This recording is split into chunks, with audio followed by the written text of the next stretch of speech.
Hello dear students, are you feeling the last minute pressure to perfect your writing skills and score full marks in your board exams?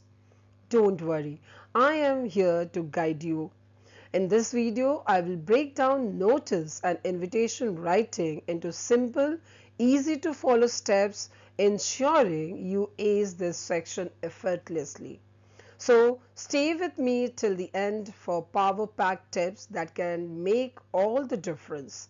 And I am Sushma Singh and you are watching Booster Classes, your ultimate guide to mastering English. And yes, don't forget to like, share and comment, and of course subscribe my YouTube channel.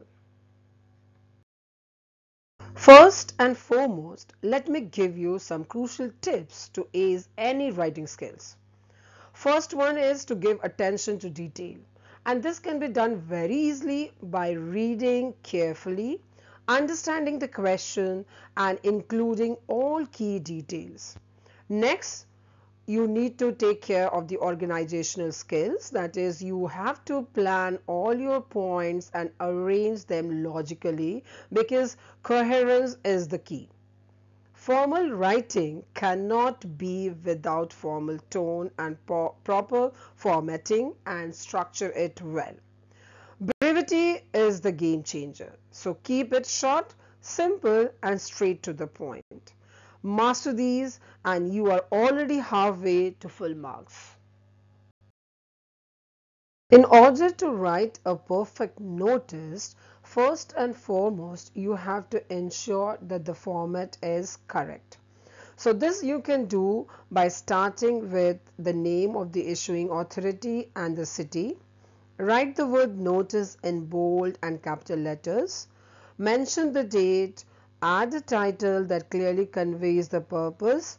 Then write the body paragraph and below that write the name and designation of the person issuing the notice and enclose your notice in a box. Now talking about the body paragraph, that is the content, this can be best developed by answering the 5 WH question. The first WH question is who is it for, that is identify the audience.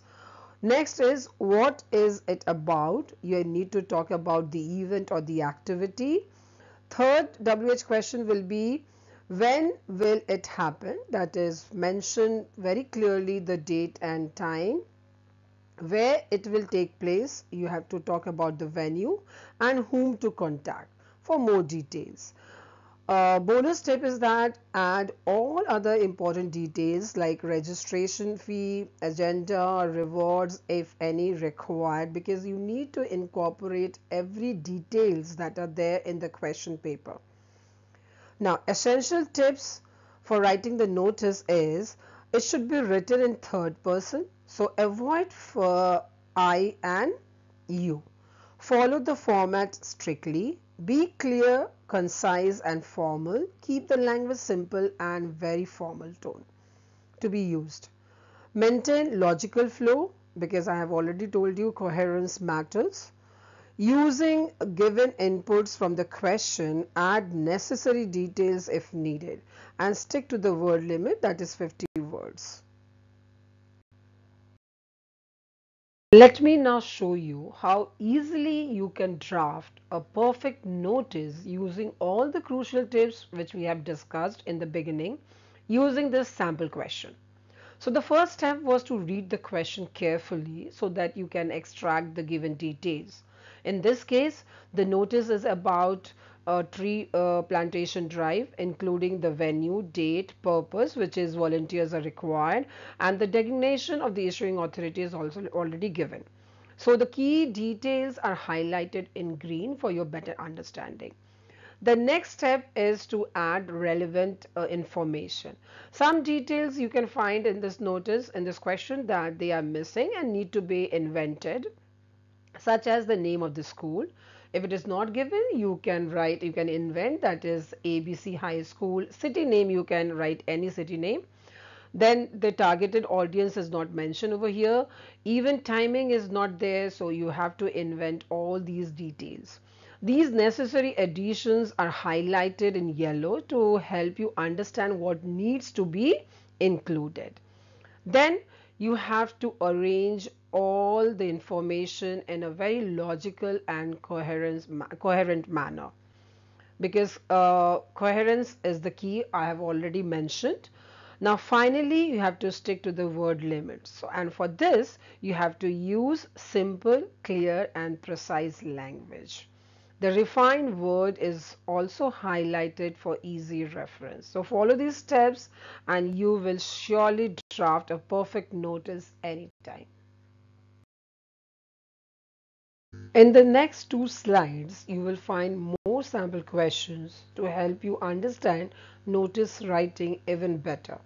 These examples will give you a clear idea of how to extract key details, organize information, and present it effectively.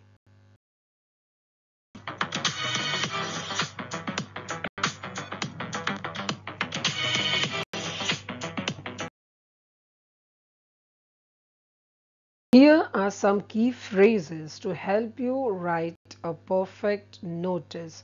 So go through them carefully and learn how to keep your writing clear, concise and formal. One of the most confusing writing tasks for students is drafting invitations and replies effectively. But don't worry, dear students, I am here to simplify it for you. Now, basically, there are two types of invitations as well as replies, formal and informal. Now, formal invitations and replies can be written again in further into two formats, that is card format or letter format. I know many students struggle with choosing the right format, but actually it is very simple. All you have to keep in mind that use the card format when inviting people to large gatherings like weddings, birthday parties, celebrations or functions where a mass audience is invited, and use the letter format when inviting an individual such as a guest speaker or a chief guest, judge or any speaker or any special invitees, guest of honor for the event. Now, in order to avoid confusion in the exam, always choose the letter format for both invitations and reply, because you will be provided with two internal options in the examination. The question will be there. So as it follows the same structure, why I'm telling you to opt for letter format, because letter format follows the same structures as a formal and informal letters, something you are already familiar with. So stick with this approach and you will never go wrong with invitations and replies. For understanding the formal invitation in letter format, take a look at the sample formal invitation in letter format, and you will notice that its structure closely resembles that of a formal letter. Just like a formal letter, this invitation should be written in left alignment and must include sender's address, date, receiver's name, designation and address, a clear subject line, proper salutation. And for the content, ensure you answer key details like who is hosting the event. Event details clearly mention the date, time and venue. Confirmation request is also a must. Always include a line asking the individual to confirm their presence. Finally, conclude with a complimentary close followed by the sender's name. Now, since this is also a short composition with a 50-word limit, keep it very brief, precise, and strictly formal in tone. Drafting a formal invitation in card format, follow this structured layout to ensure clarity and elegance. So begin with the name of the host followed by the institution name as shown here, like the principal, staff and students. They are the host and the organization name is Harmony Public School, Pune. Then you have to use one expression of invitation. It can be very simple one, request. Learn this line, request the pleasure of your gracious presence. Clearly mention the occasion It can be inauguration, it can be annual function, orientation, workshop, whatever it may be. Then you have to provide details in a very clear and concise manner, that is the date, time and venue. If a notable guest is attending, mention their name and designation. Towards the left bottom, you need to write about RSVP, that is it's a French phrase that means please respond. Here you have to give the name, you have to provide the contact detail and the name.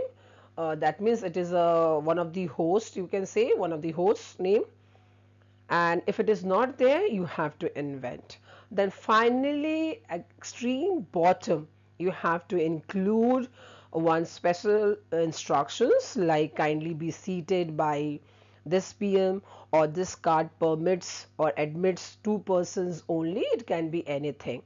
Now regarding the format, you can just have a clear look over here. The content should be centrally aligned and each information should be written after leaving a space. No punctuation is required at the end of the lines. Maintain a formal and elegant tone.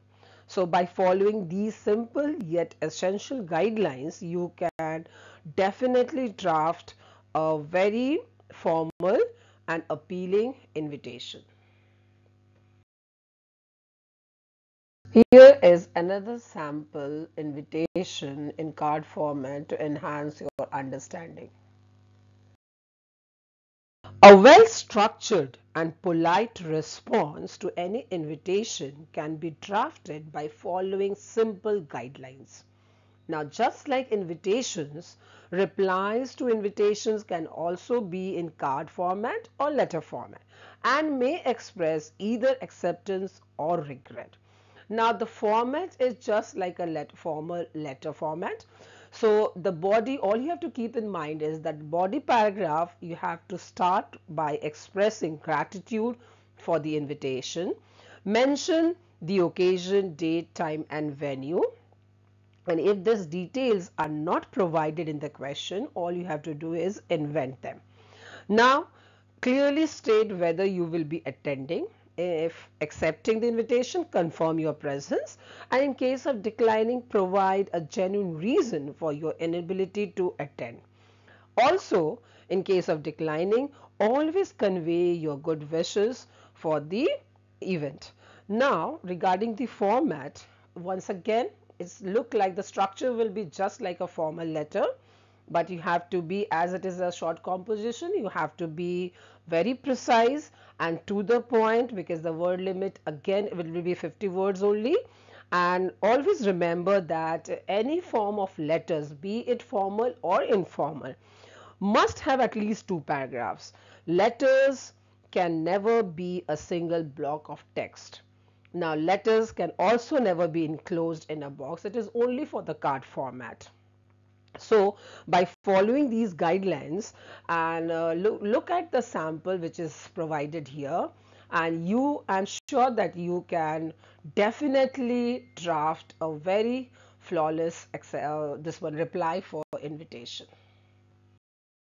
Here are sample replies for both acceptance and declining a formal invitation in a card format.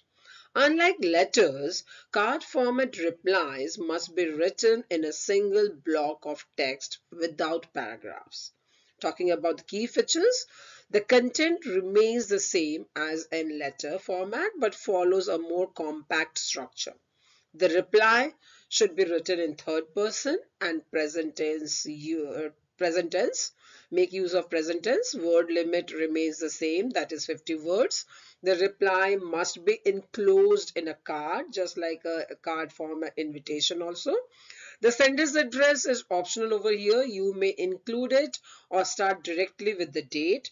The date of reply should be well in advance of the event. Now, essential elements remains the same. You have to start with expressing gratitude for the invitation, confirm acceptance or regret. If accepting, confirm your attendance. If declining, provide a genuine reason for inability to attend. Extend best wishes if declining.